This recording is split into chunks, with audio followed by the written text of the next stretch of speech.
Hi everybody and welcome to our weekly homework video. Let's get straight into it. So the first thing we are going to do is just once again remind ourselves of this verbal reasoning activity. And remember, what we need to do is we need to figure out which two letters come next in both of these sequences. Okay, so we've got two questions. I'm not going to remind you how to do this because we've done it so many times now that I'm certain you'll remember. So have a go at doing that. Make sure you pause the video now if you need to, because I'm going to now move on to our writing task. Okay, so on the screen, there is a picture, as you can see, of a tree, a beautiful landscape, and underneath that, there is a short piece of writing. Let me read the writing to you first, and then I'll talk about what it is we need to do. It is mocked by the tired mountains and ridiculed by the dancing clouds. Even the sun is reluctant to give warmth to the lonely tree. Like an old gentleman attempting to pick up a penny, its shape is twisted, but its determination is clear. So it's a very short text / poem about a lonely tree. But your question is, can you locate one example of personification from that text? Okay, so pause the video now.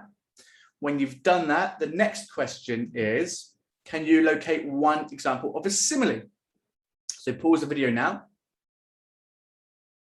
Okay, and once you've done that, your final question is it's quite a tricky question. Have a think about this and give it a go. The question is, in your own words, describe the effect that the personification might have on the reader. In other words, what might be the reason to use personification to describe this picture? What will that do for your reader? How will it impact your reader? How will it affect your reader? What's the whole point of it?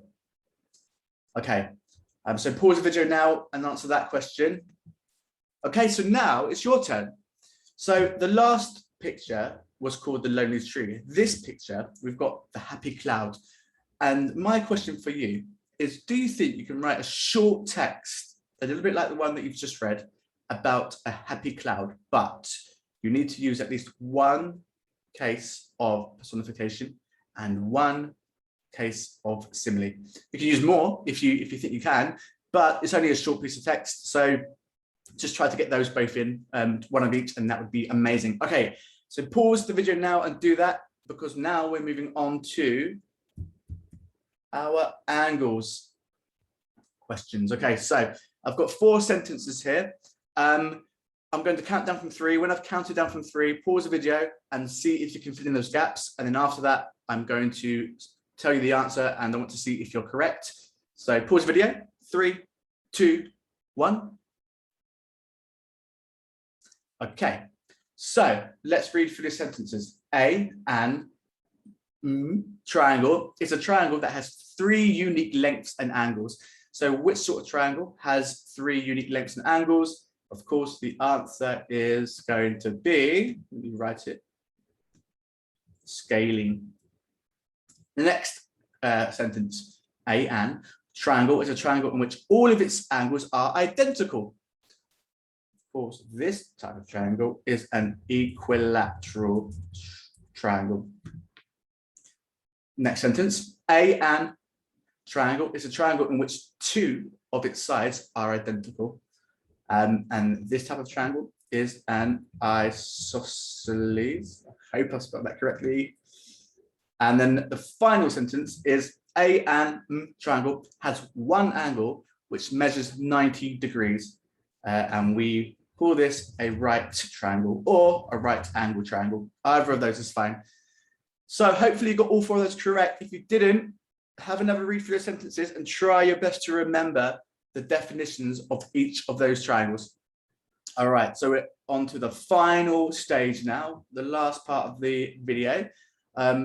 And once again, I'm not going to remind you how to do this, because I really, really, really want you to rely on that memory of yours. I really want you to think about what we did in our lesson this week and see if you can remember how to solve these questions. So the questions that we need to solve, well, there's 2 types of questions here. The first question is, can you look at each shape and fill in the value of the missing angles?